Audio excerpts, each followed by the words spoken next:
Good morning everyone. Today we will talk about British entry in the Jharkhand. Jharkhand में अंग्रेजों का प्रवेश. अंग्रेजों का प्रवेश झारखंड में 1767 में स्टार्ट हुआ. Started in 1767 AD and completed in 1837 AD. Clear? 12 August 1765 AD को मुगल बादशाह शाह आलम सेकेंड ने ब्रिटिश ईस्ट इंडिया कंपनी को बंगाल, बिहार एंड उड़ीसा की दीवानी दे दी. क्लियर? ब्रिटिश assumed that छोटा Nagpur and Palamu were liable to pay revenue to the East India Company. They thought that these two formed part of Bihar, but the reality was different. क्योंकि झारखंड के ये राजा जमींदार अपने राज्यों को स्वतंत्र, अपने राज्यों के ये स्वतंत्र शासक थे जिन पर मुगलों का कभी कोई अधिकार नहीं रहा. They were almost independent in their territory. They held their own princely courts, maintained their army and administered justice in their own territory. Clear? Jharkhand में अंग्रेजों का जो प्रवेश हुआ वो राजाओं के अंदरूनी मामलों में हस्तक्षेप करने जैसा था. क्लियर? आगे देखते हैं हम लोग causes of the British entry in the Jharkhand. क्या क्या कारण रहा जिसकी वजह से ब्रिटिशर्स का जो इंटरेस्ट है वो झारखंड में आया और वो यहाँ आए. First, requirement of new and safe trade. Clear? नए व सुरक्षित व्यापारिक मार्ग की जरूरत. ब्रिटिश ईस्ट इंडिया कंपनी को अपने व्यापार के विस्तार के लिए नए व सुरक्षित ट्रेड रूट की जरूरत थी. यह जरूरत झारखंड के लोकल स्टेट से संबंध या उन पर अधिकार के माध्यम से ही पूरी हो सकती थी. इसलिए अंग्रेजों ने झारखंड में इंटरेस्ट शो किया. क्लियर? 1763 AD में in the hostilities against Mir Qasim, British army in the leadership of Major Adams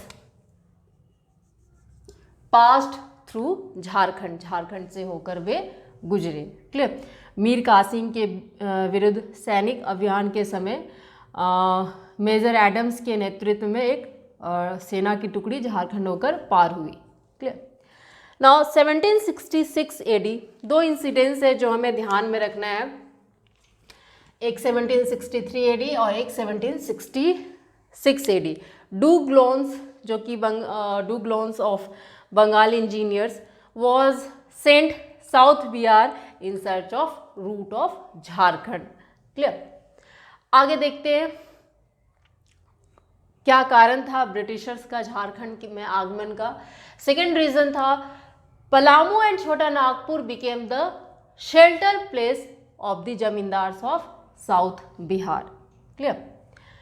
ये साउथ बिहार के जमींदार के लिए ये आश्रय स्थल बन गया था पलामू और छोटा नागपुर. क्लियर? तो जब कभी बकाया कर की वसूली के लिए उन पर दबाव डाला जाता था जमींदारों के ऊपर तो वे भागकर झारखंड में शेल्टर ले लेते थे और इस तरह वे आसानी से कंपनी का टैक्स, जो टैक्स ऑफिसर्स होते थे उनको टैक्स नहीं देते थे. क्लियर?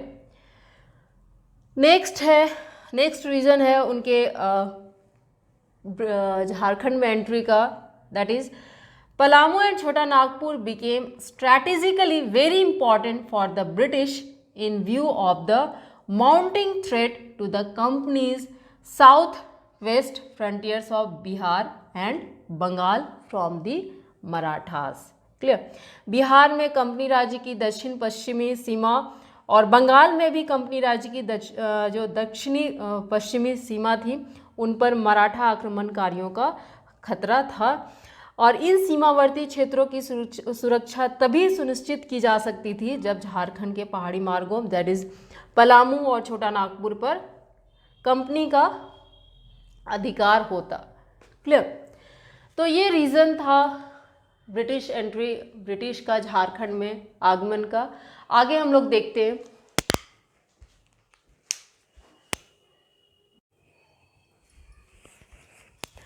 झारखंड में अंग्रेजों का प्रवेश सिंहभूम की ओर से हुआ।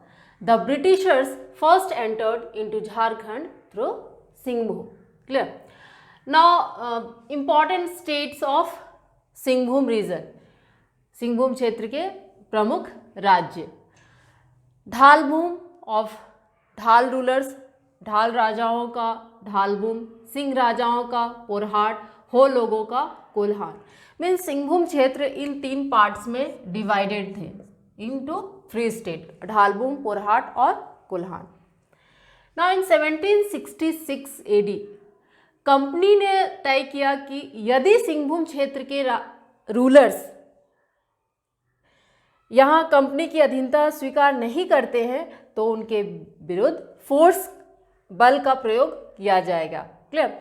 The officers of the company decided to raid the Singhbhum areas if the rulers of Singhbhum did not accept the British subordination. Clear. तो now first Dhalbhum of Dhal rulers की बात करते हैं। Dhalbhum, January 1767 AD Ferguson was interested with the attack on Singhbhum. Ferguson को सिंहभूम पर आक्रमण करने का जिम्मा सौंपा गया। Clear. At first Fergusons conquered Jhargram, फिर वो the rulers of Ramgarh, Lalgarh, Jambani and Silda became so frightened that they surrendered before the British. Also zamindars of Chatma, Badabhum, Raipur and Fulkusma surrendered before the British. Now Ferguson's forces, that is Ferguson's army, defeated the ruler of Dhalbhum in Jambani. ये important यहाँ से question बन सकता है। Fergusson ने ढालभूम के राजा को कहाँ हराया था? तो जामबनी में। क्लियर। आगे देखते हैं हम लोग। फर्ग्यूसन की सेना ने ढालभूम के राजा को जामबनी में पराजित किया और उसके बाद फर्ग्यूसन घाटशिला की ओर बढ़ा। जब ढालभूम के राजा को लगा कि अब वो अंग्रेज़ों को नहीं रोक सकते हैं तो उसने ढालभूम के राजा ने अपनी पूरी संपत्ति के साथ महल में आग लगा दी। Clear. The vanquished ruler tried his best to check the advance of the British towards Ghatshila but could not succeeded. जब वो महल छोड़ने लगे at the time of living, Dhalbhum ruler set his fort ablaze and Ferguson was compelled to take possession of the fort in the burning stage on 22 March 1767 AD. Clear. Ghatshila में के जलते महल पर 22 मार्च 1767 को फर्ग्यूसन का कब्जा हुआ और फिर बाद में April the ruler was taken captive and was sent to Dhalbhum. उन्हें ढालभूम भेज दिया गया। क्लियर। आगे देखते हैं हम लोग।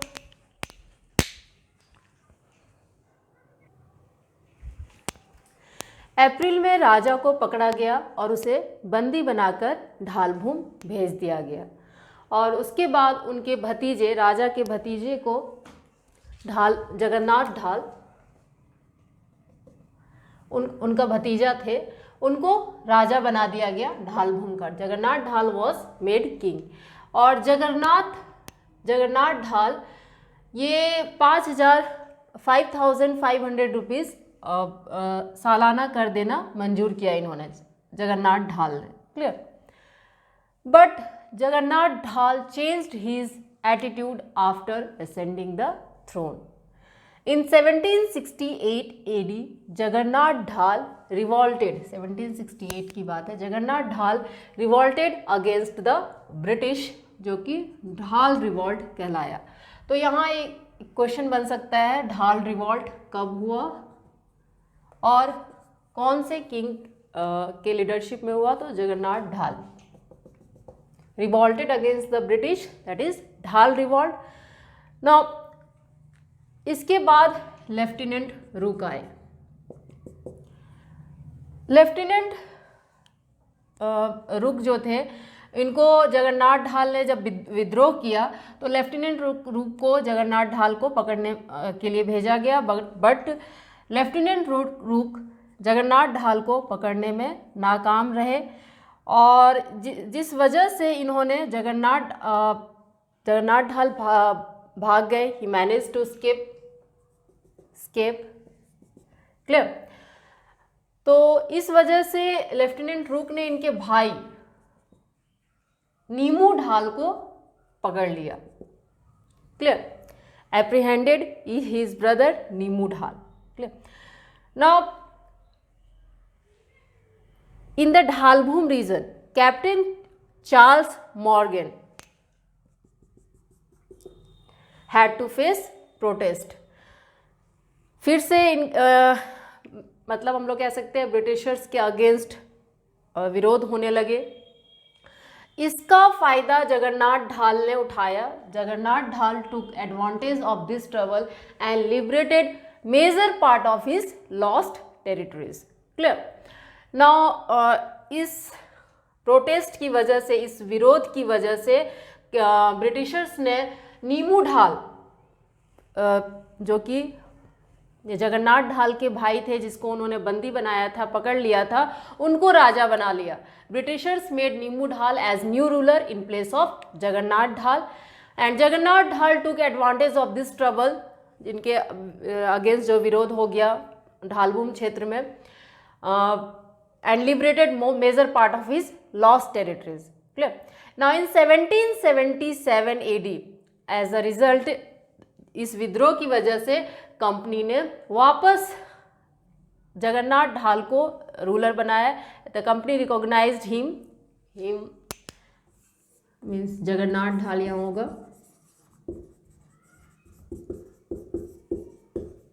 As the ruler of Dhalbhum.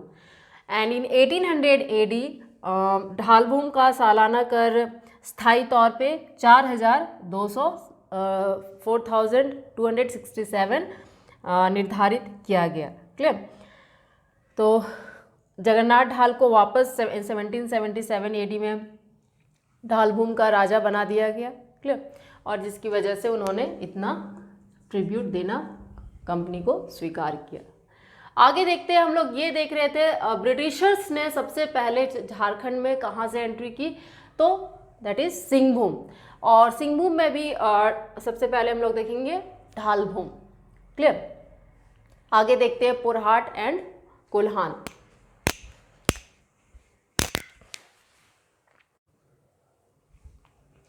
Porahat in 1773 AD company's intervention in Porahat. Porahat पर कंपनी का हस्तक्षेप हुआ। रीज़न ये था कि नमक के कुछ ट्रेडर्स मिदनापुर से नमक न लेकर उड़ीसा से लेते थे। मिदनापुर जो उन दिनों ब्रिटिशर्स के अंडर था, और उड़ीसा जो उन दिनों मराठों के अधीन था। इस नमक को वे सिंहभूम होकर पार कर लेते थे, और पुरहाट राजा इनका साथ दे रहा था, जिससे कंपनी को टैक्स का लॉस हो रहा था। क्लियर। तो कैप्टन फॉरबिस जो ब्रिटिशर्स थे, captain Forbes signed an agreement with the ruler of Porahat. The agreement stipulated that the ruler of Purhat would not provide shelter to the traders. Now in 1793 AD company ने सरायकेला और खरसावा के शासक के साथ भी ऐसा ही संधि किया। Similar agreements were also concluded with the rulers of Kharsawa and Saraikela. Clear? Both of them, that is Saraikela and Kharsawa, had to guarantee to the British that they would not shield the rebellious elements. Clear? Now in 1809 AD में पुरहाट राजा ने सरायकेला खरसावा के लगातार बढ़ते हुए प्रभाव से परेशान होकर अपने राज्य को कंपनी के अंडर लिए जाने की गुजारिश की कंपनी से, लेकिन कंपनी ने इसे स्वीकार नहीं किया। लेकिन बाद में 1818 AD की बात है, जब थर्ड एंग्लो मराठा वार हुआ और जिसमें कि ब्रिटिश विक्ट्री हुए, और इस विजय की वजह से this victory altered the policy of Britishers की पॉलिसी में बदलाव आया थर्ड एंग्लो मराठा वॉर के बाद, और सिंहभूम को कंपनी के अधीन करने का निश्चय किया। कारण ये था कि सिंहभूम पर अधिकार हो जाने से ब्रिटिश विरोधियों के एक आश्रय स्थल जो शेल्टर प्लेस बन चुका था सिंहभूम, उसका खात्मा हो जाता। लड़ाका कोलों हो ट्राइब को लड़ाका कोल कहते थे, लड़ाका कोलों पर भी कंट्रोल स्थापित करना आसान हो सकता था। क्लियर। तो इस युद्ध में मिली जो विक्ट्री मिली, इसके resultant company became most powerful in India because after this victory company became most powerful in India. Parts of Odisha like Cuttack and Sambalpur were also amalgamated in British Empire. आगे देखते हैं।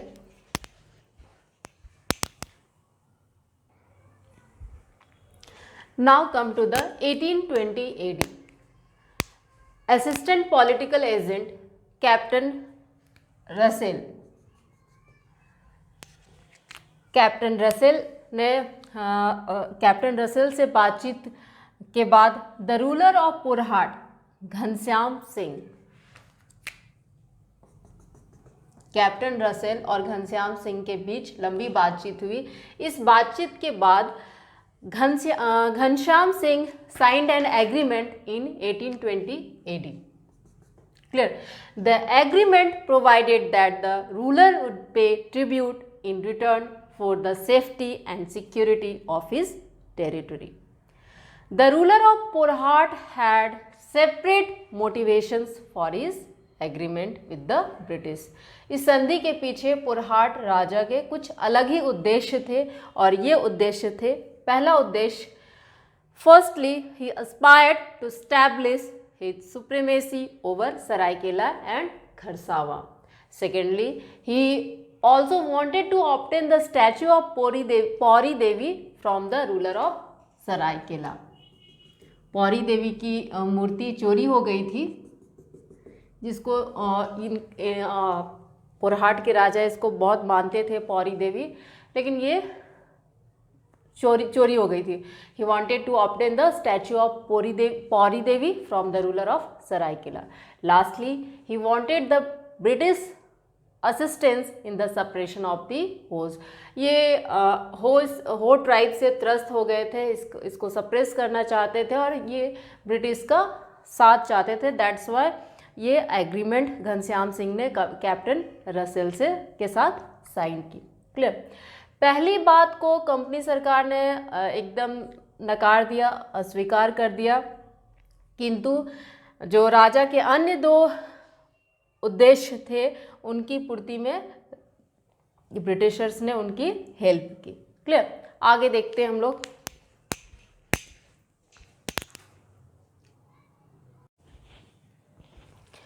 सिंहभूम का third part है कोल्हान, जिसे हो देशम भी कहते हैं। क्लियर। हो देशम का मतलब है country of Ho tribe. Means हो Desam means country of Ho tribe.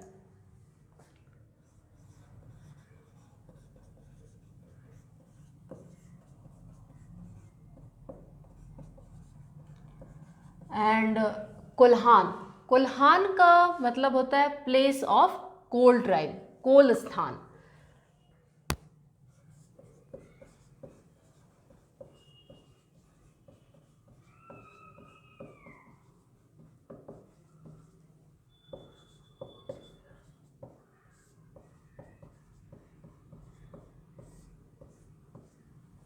Clear. हो जाति का देश।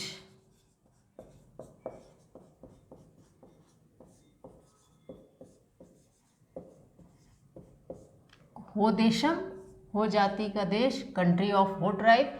Kolhan place of Kol tribe, Kol स्थान। क्लियर। नाउ जो हो ट्राइब है फेमस एज लड़ाका कोल। ब्रिटिश राइन में हो ट्राइब लड़ाका कोल के नाम से फेमस थे। फेमस एज लड़ाका कोल।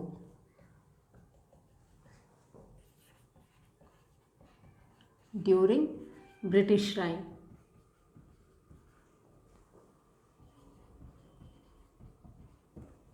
क्योंकि ये किसी के अंडर नहीं रहे, चाहे मुगल हो चाहे मराठा हो, क्लियर, ये हमेशा इंडिपेंडेंट रहे। Now the centre of the Hos was Kolhan which could not be captured by either the Mughals और द मराठास। कोल्हान पर मुगलों या मराठों का कभी अधिकार नहीं रहा था। The rulers of Porhat could not dominate them they did not pay Kol, यहाँ हम लोग कोल की बात, हो ट्राइब की बात कर रहे हैं। Ho did not pay any tax to the Singh rulers but they exchanged gifts on many occasions.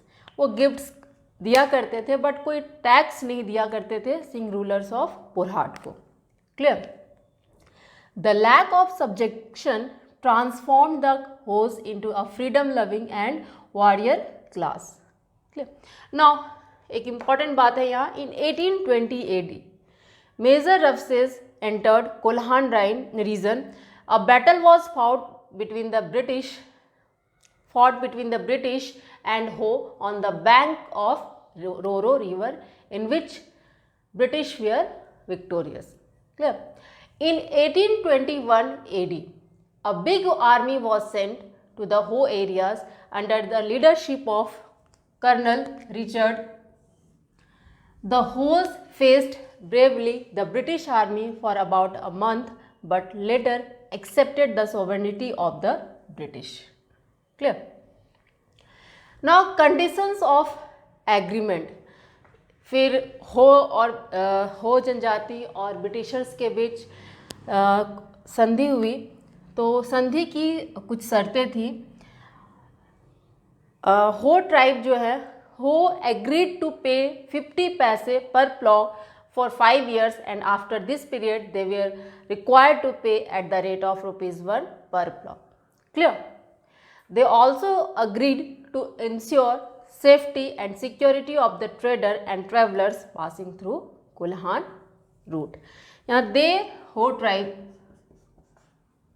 Refer कर रहा है, या फिर हम लोग कह सकते हैं हो देशम या कोल्हान के लोगों के बारे में। अगेन यहाँ दे हो ट्राइब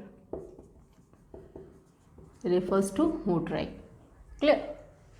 आगे देखते हैं हम लोग।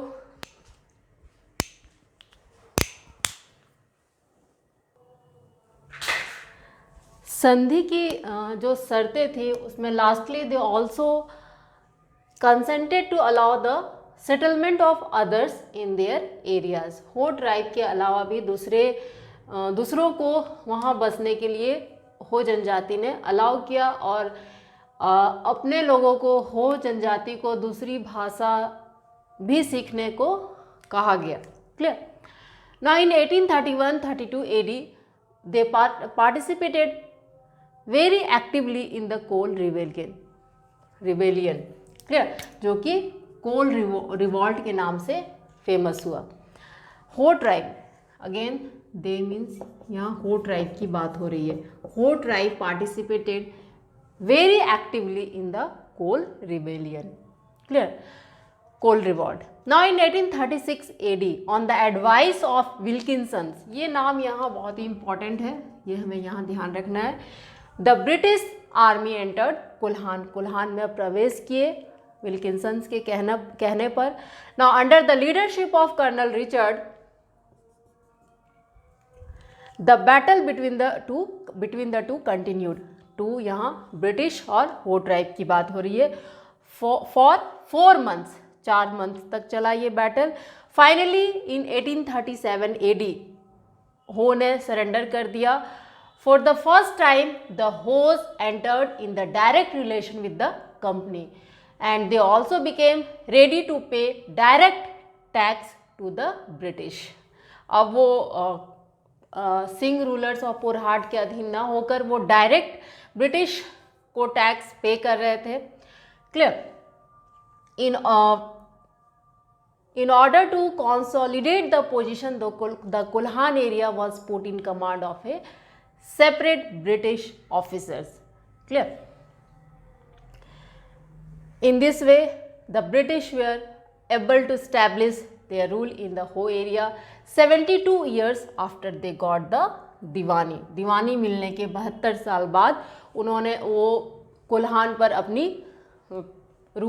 रूल इस्टेब्लिश कर पाए.